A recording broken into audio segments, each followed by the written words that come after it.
একাধিক গবেষণায় দেখা গেছে লেবুতে রয়েছে vitamin C, potassium, calcium, phosphorus, magnesium, যা দেহের ভিতরে পুষ্টির ঘাটতি দূর করে। লেবুর শরবত লিভারে উপস্থিত ক্ষতিকর টক্সিন উপাদান বের করে, ফলে লিভারের যে কোনো ধরনের ক্ষতি হওয়ার আশঙ্কা কমে যায়।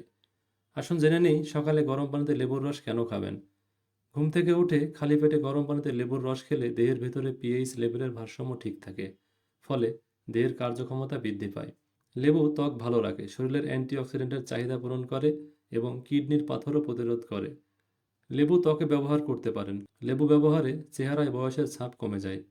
প্রতিদিন সকালে হালকা গরম পানিতে কিছুটা লেবুর রস মিশিয়ে খেলে সারাদিনের হজম শক্তি ভালো থাকে। লেবুতে থাকা ভিটামিন সি দেহের হরমোনকে সক্রিয় রাখে ও উচ্চ রক্তচাপ নিয়ন্ত্রণ করে। তবে লেবুর শরবত খেতে হলে অবশ্যই চিনি ছাড়া পান করা ভালো।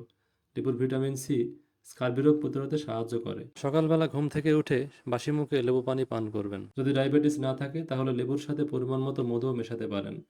লেবু পানি খাওয়ার পর 40 থেকে 45 মিনিট সকল প্রকার পানাহার থেকে বিরত থাকুন। দেখবেন প্রতিদিনের এই অভ্যাস আপনার শরীরে ম্যাজিকের মতো কাজ করছে। যারা পেটের গ্যাসের সমস্যায় ভুগছেন তাদের জন্য এটা মহা ঔষধ।